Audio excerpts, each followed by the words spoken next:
एक बार महात्मा बुद्ध किसी गांव में प्रवचन दे रहे थे। वे अपनी बात को समाप्त करते हुए बोले, मानव के दुख का कारण है स्वयं को किसी से बांधना।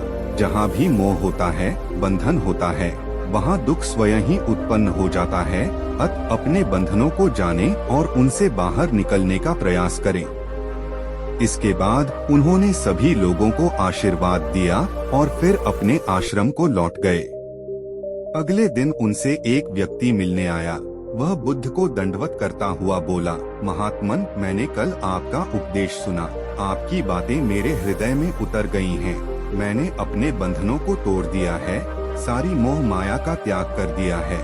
अब मैं आपकी शरण में आना चाहता हूँ। उस व्यक्ति की बातें सुनकर बुद्ध मुस्कुराए और धीरे से बोले, मुझे विस्तार से बताओ वत्स, तुमने कौन कौन से बंधन तोड़े और किसका मोह त्याग दिया है? वह व्यक्ति बोला, मेरे घर पर मेरे बूढ़े माता पिता और पत्नी है। मेरा एक छोटा बच्चा भी है। मेरी पत्नी बहुत बीमार रहती है। उसके कष्ट देखकर मैं अक्सर सोचता रहता था कि वह मर जाए तो उसके कष्ट दूर हो जाएं। उसकी वजह से मैं बहुत दुखी रहता हूँ। लेकिन कल जब मैंने आपका उपदेश सुना तो मेरी समझ में आ गया कि मेरे परिवार से मेरा बंधन ही मेरे दुख खोन का कारण है। अगर मैं इसके चक्कर में पड़ा रहूंगा तो कभी सत्य को नहीं जान सकूंगा। इसलिए मैं अपने घर को त्याग कर आपके पास आया हूँ। बुद्ध ने पूछा, क्या तुम सचमुच सभी बंधनों से मुक्त हो गए हो? देख लो, कहीं कोई बंधन तुम्हारे पीछे रह तो नहीं गया। वह व्यक्ति बोला, नहीं प्रभु, मैं अपने जीवन की सारी चीजों को पीछे छोड़ आया हूँ और अब आगे बढ़ना चाहता हूँ। बुद्ध ने कहा, अगर ऐसी बात है तो फिर ठीक है। आज तुम यहीं आश्रम में रुको, कल मैं तुम्हें बताऊंगा कि तुम्हें क्या करना है।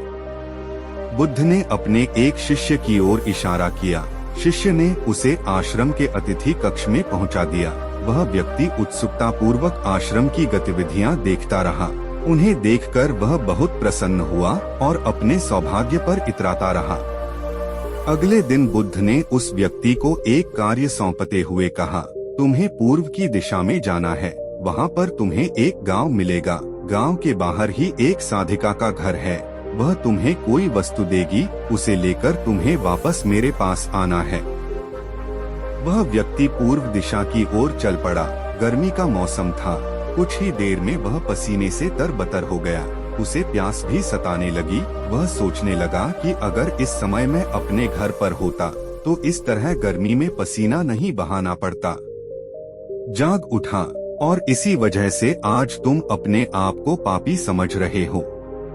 मुझे क्षमा कर दें प्रभु। उस व्यक्ति ने अपने हाथ जोड़ दिए। फिर वह धीरे से बोला, आप सही कह रहे हैं। मैं केवल अपनी पत्नी से पीछा छुड़ाना चाहता था। वह बहुत बीमार रहती है। 1 वर्ष से हमारे बीच संबंध भी नहीं बन पाए। मैं कुछ ज्यादा कमाता भी नहीं हूँ, इसलिए मैं अपने परिवार के दायित्वों का निर्वहन भी ठीक ढंग से नहीं कर पा रहा हूँ। शायद इसीलिए मैं अपने परिवार से पीछा छुड़ाना चाहता था। पर अब मैं समझ गया हूँ, मेरा परिवार ही मेरा सत्य है और उसके दायित्वों का निर्वहन ही असली कर्म है। बुद्ध बोले, मैं जो कुछ भी कहता हूँ वह अपने अनुभव के आधार पर कहता हूँ। लोग मेरी बातों को सुनते तो हैं, पर वे अपने स्वार्थ के अनुसार ही उसका अर्थ ग्रहण करते हैं। इसीलिए मोह, माया, कामना, इच्छा, वासना, क्रोध को लोग बाहर की ओर खोजते हैं, जबकि यह हमारे भीतर ही है।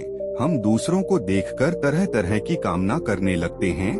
कामना से इच्छा जन्म लेती है, इच्छा से वासना पैदा होती है और वासना की पूर्ति न होने पर क्रोध उत्पन्न होता है।